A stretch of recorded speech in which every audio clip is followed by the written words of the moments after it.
Yes, we're gonna rest in thee. We're gonna rest in thee. Backline, let's go. Every land, and we'll sing, never die. Oh, we're gonna sing hallelujah. We're gonna sing hallelujah. By and by. Sing church. Joy when we get home. Yes, we're gonna rest in thee. We're gonna rest in thee. Backline, love is low. And we'll sing, we'll never die. Oh, we're gonna sing, yes, we're gonna sing hallelujah.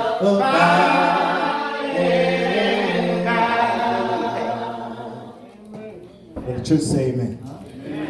Surely I can't wait for that day that we all sing hallelujah. By and by. Surely what a graceful day that will be. When one day we all meet God up in the sky. And sometimes I sneak little hints in to my students about what I believe. I don't really tell them exactly what I'm saying, but sometimes I just say things like, you know, son, one day I'm just gonna fly away from here. Okay. They don't know what I'm talking about, but they might find out one day. One day when we fly and we meet Jesus in the sky, and we're able to rejoice at those words, well done, my good and faithful servant. Have mercy. I really long for that day. I would like to thank the God of heaven for allowing me to see another day this morning. I thank God for the good times and for the bad times. God is good, and he's not just good when you're happy, when everything is going well, and he's also good when you're suffering through trials and tribulations. Yeah. God is always good. And you know, our people of the African American race, the black people, have suffered through some trials and tribulations. Surely we have, and a lot of us like to use those trials and tribulations to blame God. We say God is the reason why we went through those trials and tribulations. We always like to point the finger at the wrong person. But you know, the saying goes that when you point your finger, there's three more pointing Right back at you. It's never God's fault when bad things happen to us. It's always our fault when bad things happen to us. Not necessarily us in ourselves, like we want bad things to happen to us. I'm talking about man as a whole. Because man decided to sin, that is why evil entered into the world. So it was never God's intention for these horrible things to happen to our people. And as you know, it is Black History Month this month, but I'm gonna tell you a secret. I don't like Black History Month. I'm gonna tell you why I don't like Black History Month. Because I don't think that black people should have just 1 month. It just so happens to be the shortest month of the year, by the way. It just have 1 month to have our history recognized. See, it should be taught in school, period. Okay, it should not just be, okay, it's February, so let's talk about black people. Oh, no, wait, it's March now. We don't talk about y'all no more. It shouldn't work that way. It should be taught as regular history. So that is the reason why I myself, I'm not really too fond of it, because they give us a specific period of time in order to talk about what happened, what events happened anyway. Okay, this should just be something that is regularly taught in the classrooms. And see, there's people that use the fact that we went through slavery and all these things. Like I said, they blame God. They say that God condoned slavery because he told servants to be obedient to their masters. Because he said that means that God thinks that slavery is okay. Well, we're going to look at that today. So the question that I hope to answer by the end of this lesson today is, does God approve of slavery? Well, Does God approve of slavery? And like I said, most Bible skeptics will use some verses to point out how evil they think God is, because according to them, he condones slavery. For instance, in Exodus chapter 21, you were reading in that chapter earlier, but if you read a little further in verse 20, it says, "And if a man smite his servant or his maid with a rod, and he die under his hand, he shall be surely punished. Notwithstanding, if he continue a day or two, he shall not be punished, for he is his money." So what is happening in this verse is the judgment is that if you beat your slave and they die by your hand, you're going to be punished for that. But if the slave survives a day or two, then you won't be punished. Why? Because he is your money. So skeptics will use this verse and say, see, God condones slavery. He condones what happened to the African American people for hundreds of years. He approves of that. See, it says it right here. But once again, if you're blinded by the evil and you don't understand what the verse is really teaching, if you understand the whole context, if you read from the beginning in Exodus chapter 21, you'll see exactly the regulations that God was talking about. But before we get into that, let's get an understanding of this slavery that they're comparing this to. They're trying to say that God approves of what happened to African American people, to black people, during the 1600s, 1700s, 1800s, all the way up until early 1900s. They were still being oppressed. They're saying God approves of that because he wrote certain verses. But we're going to see. But first, let's get an understanding of what happened to those people. Let's get an understanding of that, and then we'll see by the scriptures whether God approves of that or not. So in order to understand this, let's be taught how Christ taught in parables. So just use your imagination. Just imagine that you're a baker and you make bread. You bake bread, right? You make this delicious bread, and it's the best bread in the world, some people say. People would come from all over to sample your bread. You would share your bread with the world. Then one day, someone came along and said, "Can I have some bread?" And you said, "Sure." There's enough bread to share with everybody. Then they said, "Can I have some more?" And you said, "Sure, you can have some more. There's plenty to go around." And then they say, "I want all the bread." You say, whoa, wait a minute. We have to share this bread with everybody. You can't just take it all for yourself. There's plenty to share, but we can't give it all to you. No, that's not how this works. Stop being greedy. And then that person goes away, and they come back with weapons and force you to give them all your bread. They steal the bread away. And then they take you with them at gunpoint and tell you, "Now you work for me. You're going to make me bread from now on." So they kidnap you and your family and friends and everyone who worked with you at the bakery and force you to work in a distant land without any pay or any breaks and without the hope of ever leaving. They also dictate that no one in the land you came from will be able to make bread anymore, or else there will be similar consequences. So decades and decades go by, and you're called a baker now. That's your name. You're just called a baker now. Not your name. You're recognized as a baker. Your kidnapper is the owner and manager of the bakery. You're baking every day from sunup to sundown, and you're not even allowed to eat any of the bread you're making. If you get caught eating the bread, you could be severely hurt or even killed.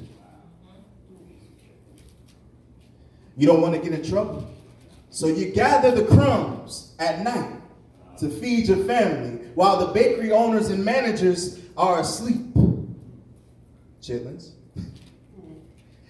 Years continue to pass and you begin to forget what your bakery back home even looks like. You forget about everything that you used to be a part of.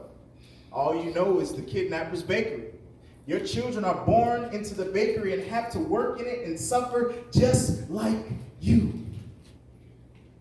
Your own children are forced to work with you as well and never are allowed to sample any of the produce that you're making. You're making all of this delicious bread, and if you get caught eating some of it, you'll be severely punished or even killed. Only the crumbs you're able to sneak and hide and bring home. But see, eventually, enough was enough. See, the bakers decided they would no longer be held captive, and no longer would they bake bread for free under their kidnappers. They decided that the managers and owners would give them what they wanted, which was just the bread that they had been making in the first place, and to have it shared with all people equally. They wanted all the bread that was stolen in the past to be paid for. They had been stealing bread and forcing bakers to work for hundreds and hundreds of years. The bakers wanted to be paid and compensated for their hard work. They're the reason the bakery was successful in the first place. Without them, there would be no bakery. But the managers of the bakery and the owners, they're not happy about this. And they see the bakers protesting, marching, and in some cases making threats and carrying them out. The managers are not willing to meet the demands of the bakers. So they decide this. They get together and they decide, we're just going to give them just enough to ease the quarrel. We're going to give them just enough so that they forget. Enough just to quiet them down and make them forget. The managers got together and decided they were going to give the bakers the last slice of the loaf, the butt bread.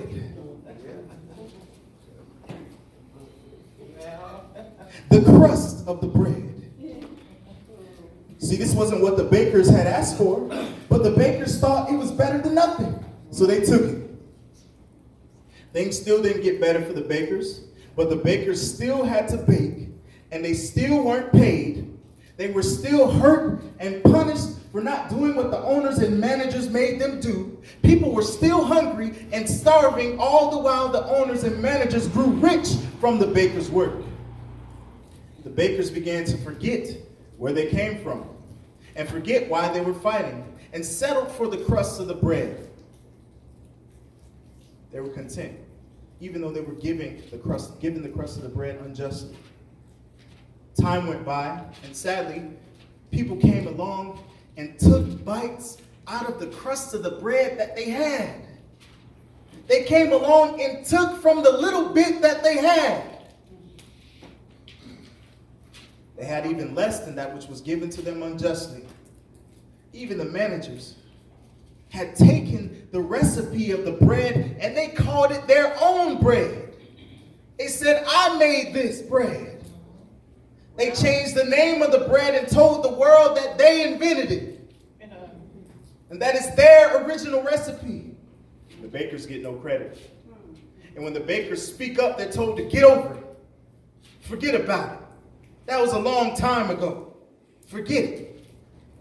And you have to forget about it and let it go. And we have it now, and you have to share the recipe. We have it. The bakers still work for lower pay. They're still not recognized for their work, and they were still hurt by the managers. But eventually, some of the managers realized that what was being done was wrong. And they gave the bakers more bread. The hurt and starving has gotten better, but there's still catching up to do. At present day, the bakers are doing better. People are beginning to realize the truth about the baker's recipe. And more recognition is being made. Even though the bakers were never compensated for their work or the hurt that was caused in the past, they live life today the best way they know how. Church, the bakers are obviously the African people, the African American people, the black people. The first bakery is Africa. The second bakery is America.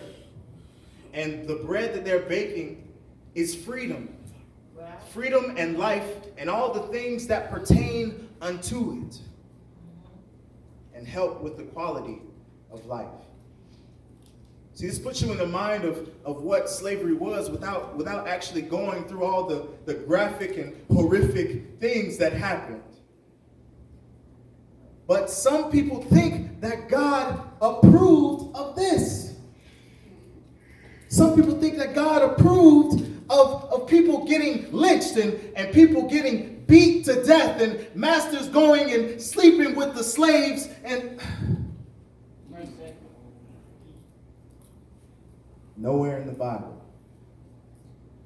Nowhere in the Bible does it support any of those actions. That's right.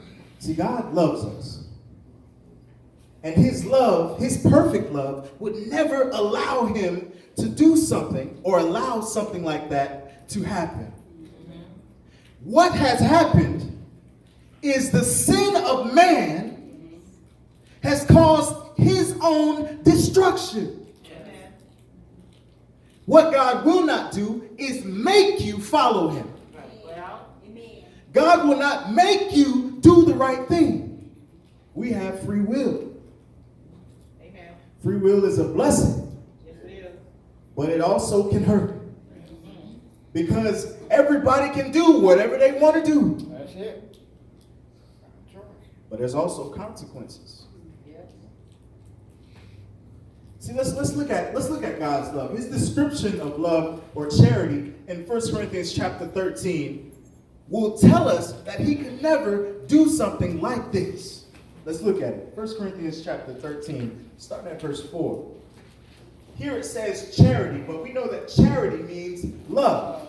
So I'm just going to say love whenever I see charity. So love suffereth long and is kind. See, we can end it right there, because to send a people into slavery and to have them beaten and killed for hundreds of years, that ain't kind. Oh, it's real simple.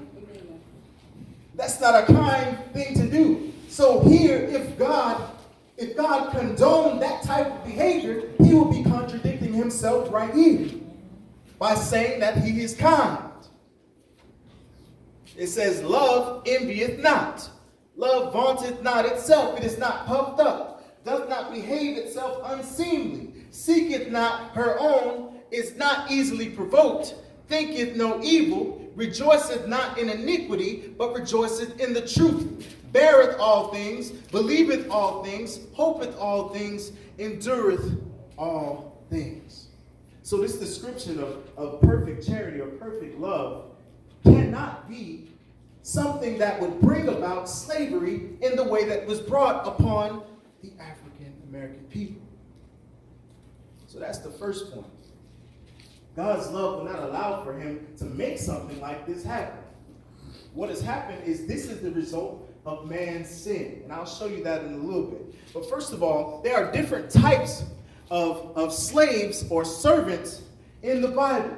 There are servants that are hired servants, and there are servants that are servants of war, and different types of things like that. So there are different types of servants. So for each one, we have to think about what type of servant he's talking about in each one of these scriptures. So what type of servant is being talked about here in this verse in Leviticus chapter 25 and verse 6? It says, "And the Sabbath of the land shall be meat for you, for thee, for thy servant, and for thy maid, and for thy hired servant, and for thy stranger that sojourneth with thee." So here we have 4 different types of people that are in servitude to a person. You have the servant, you have the maid, you have the hired servant, and you have the sojourner or the stranger, which comes from war. So the strangers were people that came from war. So after you go and they went and fought and they took in people for servants, that was the sojourner. The hired servant was somebody who was getting paid. And there are different types of servants here, as you can see. So also in Exodus chapter 21, it talks specifically about regulations regarding servants. So we see here in Exodus chapter 21 that there can be a person that voluntarily goes into servitude. And there are regulations that are put upon this because God knows that it was going to exist. See, prison, being in prison isn't a good place to be, amen? It isn't a good place to be, but it is necessary because there needs to be a consequence for those that commit crimes. Amen. So it's not God's intention for us to be in prison, is it? But if you commit a crime, guess where you're going? Yeah.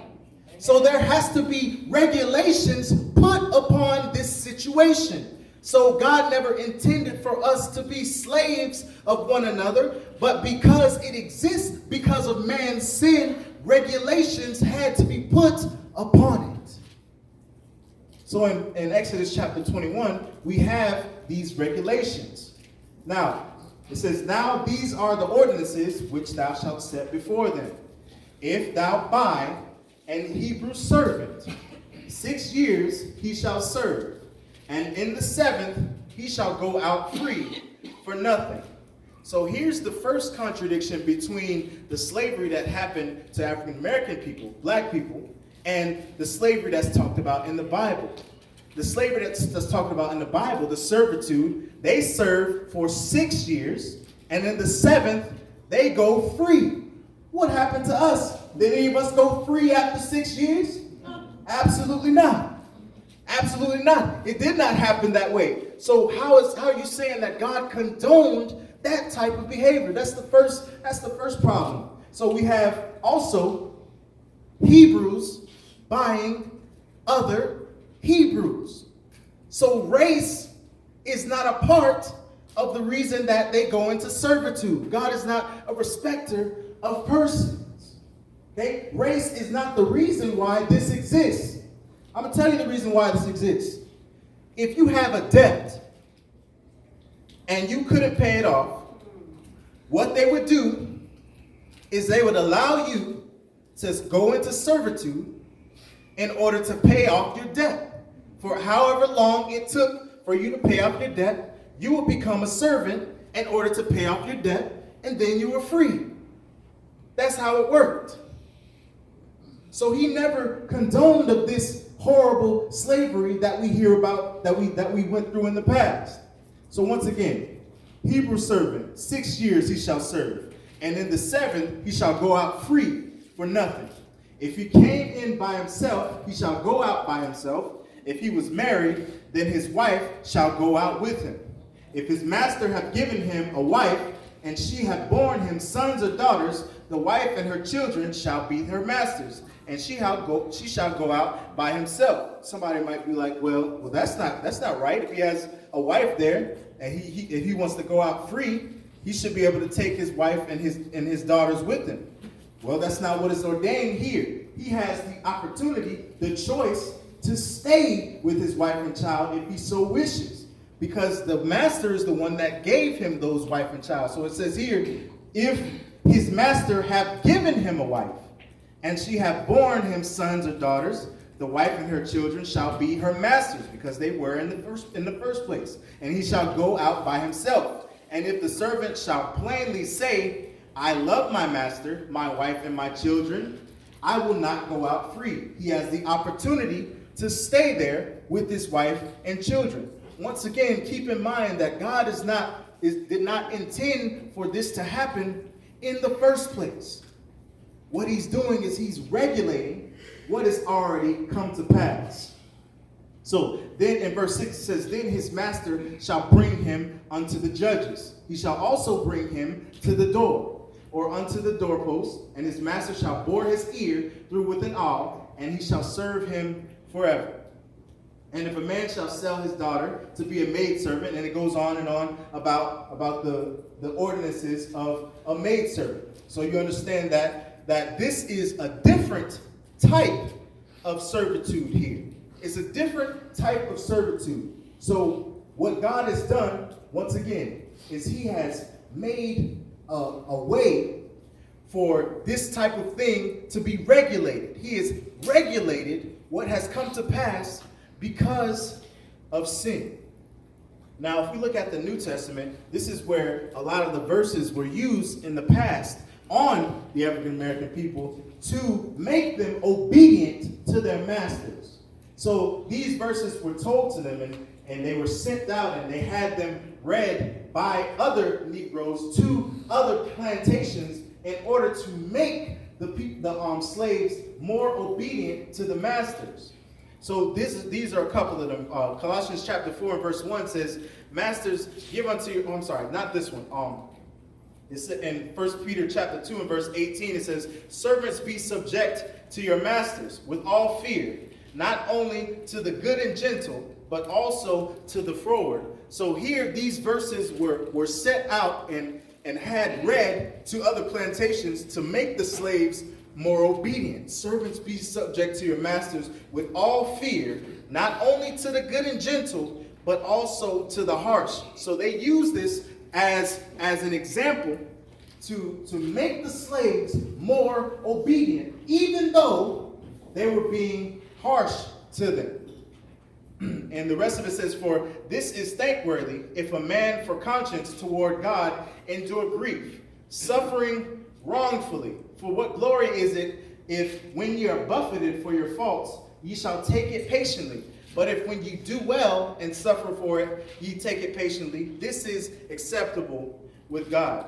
So here we have, it says, endure grief, suffering wrongfully. Understand that when it says suffering wrongfully, that means that the masters don't have the right to abuse you. It says very simply here, very straightforward, that you're suffering wrongfully if the master is harsh.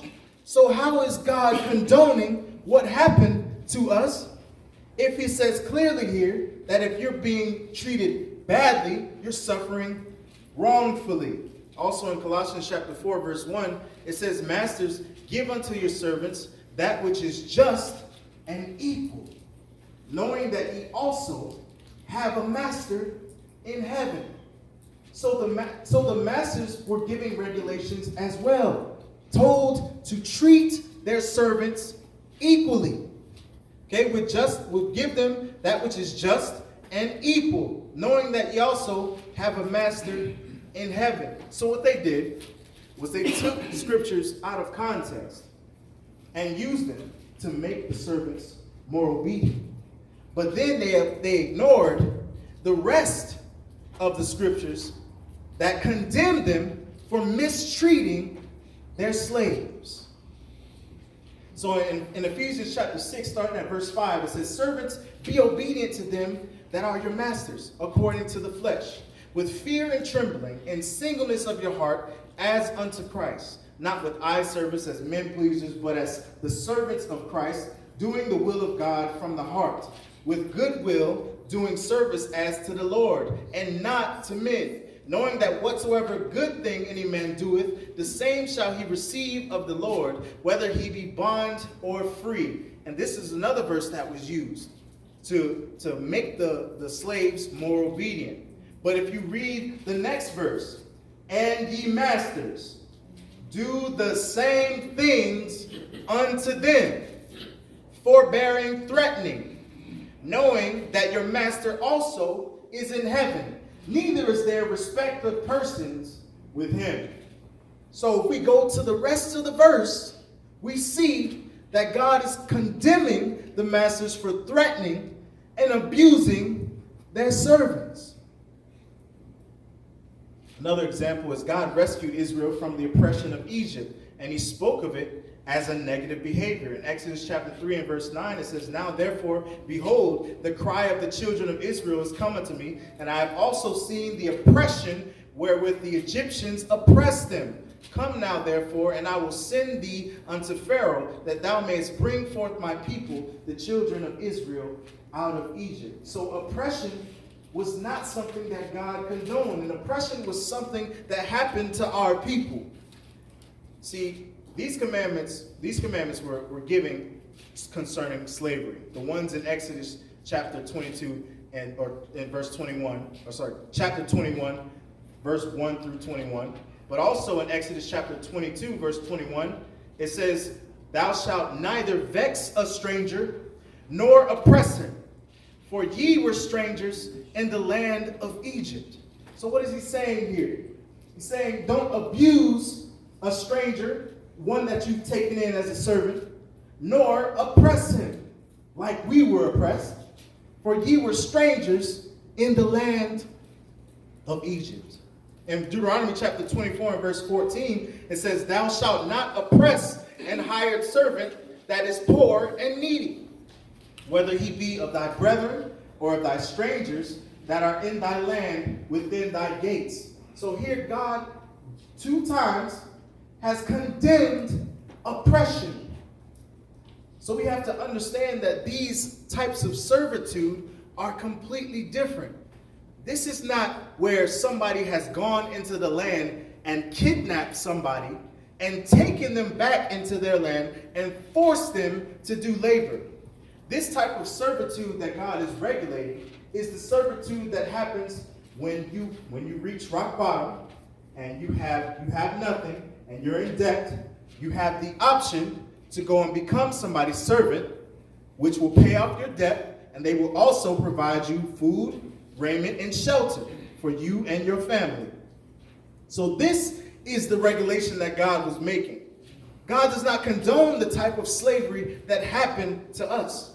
That is a result of sin. If you do enough evangelism, you'll come across a person that will bring this up as one of their doubts to Christianity.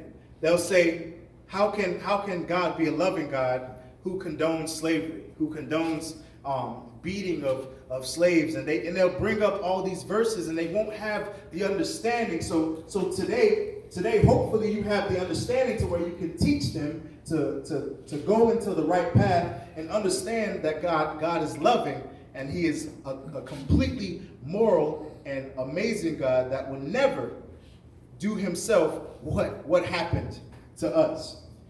So warnings were given also to the Israelites about what would happen if they disobeyed God. So if we turn to Deuteronomy chapter 28, starting at verse 15, in this is where we see the oppressive slavery happening. So there was 2 types of slavery that I'm going to go over today. The first one was the servitude of willingness, where you're broke and you give yourself to somebody in order to pay off your debt, and then after a certain amount of years, however many they judged, then your debt is paid and you're free. This type of slavery is the punishment for sin. And God specifically warned the Israelites. He said, listen, do all the things that are in this law, and everything will be good for you. But if you don't, then this is going to happen to you. So let's read it. In Deuteronomy chapter 28, starting at verse 15, it says, "But it shall come to pass, if thou wilt not hearken unto the voice of the Lord thy God, to observe to do all his commandments and his statutes, which I command thee this day, that all these curses shall come upon thee and overtake thee. Cursed shalt thou be in the city, and cursed shalt thou be in the field. Cursed shall be thy basket and thy store. Cursed shall be thy fruit of thy body, and the fruit of thy land, the increase of thy kind, and the flocks of thy sheep.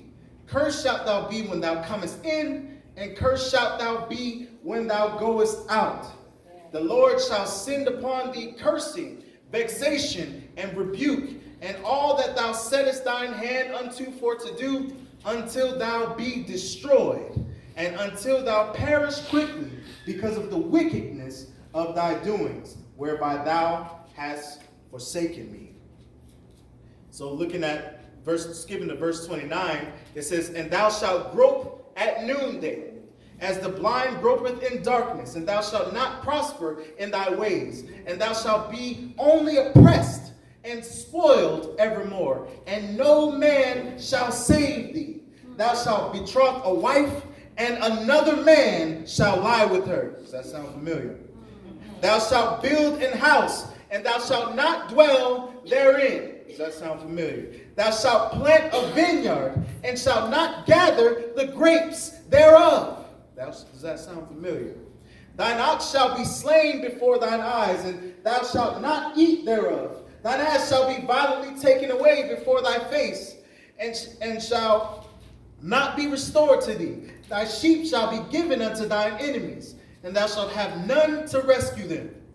Thy sons and thy daughters shall be given unto another people, and thine eyes shall look and fail with longing for them all the day long, and there shall be no might in thine hand. The fruit of thy land and all thy labors shall a nation which thou knowest not eat up, and thou shalt be only oppressed and crushed away always, so that thou shalt be mad for the sight of thine eye, which thou shalt see. In verse 41 it says, Thou shalt beget sons and daughters, but thou shalt not enjoy them, for they shall go into captivity. In verse 45 it says, Moreover, all these curses shall come upon thee, and shall pursue thee, and overtake thee, till thou be destroyed, because thou hearkenest not unto the voice of the Lord thy God, to keep his commandments and his statutes which he commanded thee. And they shall be upon thee for a sign and for a wonder, and upon thy seed forever, because thou servest not the Lord thy God with joyfulness and with gladness of heart, for the abundance of all things. Therefore shalt thou serve thine enemies, which the Lord shall send against thee, in hunger, and in thirst, and in nakedness, and in want of all things, and he shall put a yoke of iron upon thy neck, until he have destroyed thee. The Lord shall bring a nation against thee from far, from the end of the earth, as swift as an eagle flieth, a nation whose tongue thou shalt not understand. Going to verse 68, it says, And the Lord shall bring thee into Egypt again with ships. Sound familiar? By the way thereof I speak unto thee, thou shalt see it no more again, and there ye shall be sold unto your enemies for bondmen and bondwomen, basically slaves, and no man shall buy you. What it means by that, no man shall buy you out. So, the curses for not obeying God correlates exactly with how people were treated during that time. It sounds so familiar to me. It's kind of crazy, actually, how familiar it sounds about how it happened to us in the 16, 17, 1800s. All these descriptions of what would happen to Israel if they disobeyed God is very interesting to me.